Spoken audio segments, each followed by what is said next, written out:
Des vagues à perte de vue, des falaises splendides et au milieu de ce paysage magnifique, un homme hors du commun. Arthur a une passion un peu spéciale, il ne mange que des animaux morts trouvés sur le bord de la route. J'ai beaucoup de trajets à faire dans les Cornouailles, et sur le chemin, je regarde toujours si je trouve quelque chose sur le bord de la route. Arthur Boyd a 74 ans, il habite dans une chaumière à Bodmin-Moor. Toute sa vie, il s'est nourri d'animaux morts fauchés par les voitures. Quand j'avais tout juste 20 ans, j'ai trouvé un faisan en me baladant dans un parc.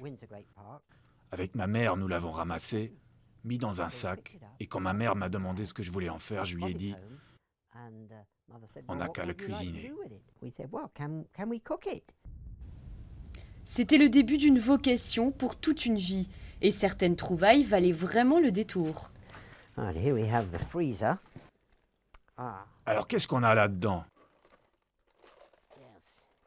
Un beau morceau de chevreuil, une bécasse, une buse.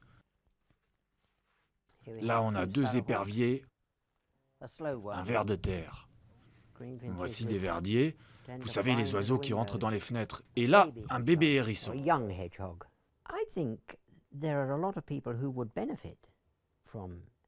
Je pense qu'il y a beaucoup d'avantages à manger ces animaux. Qui sait d'où vient la viande qu'on achète chez le boucher? Récemment, on a eu le scandale de la viande de cheval. S'ils sont capables de vous vendre de l'agneau, alors qu'en réalité c'est du cheval, on peut s'attendre à tout.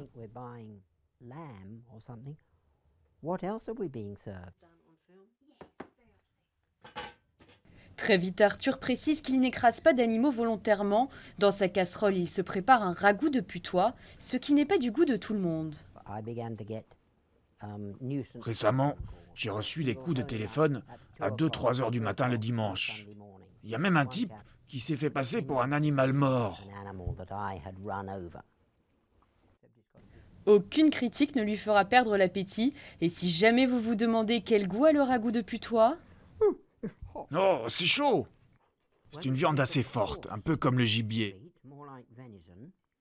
Mais ça a du goût.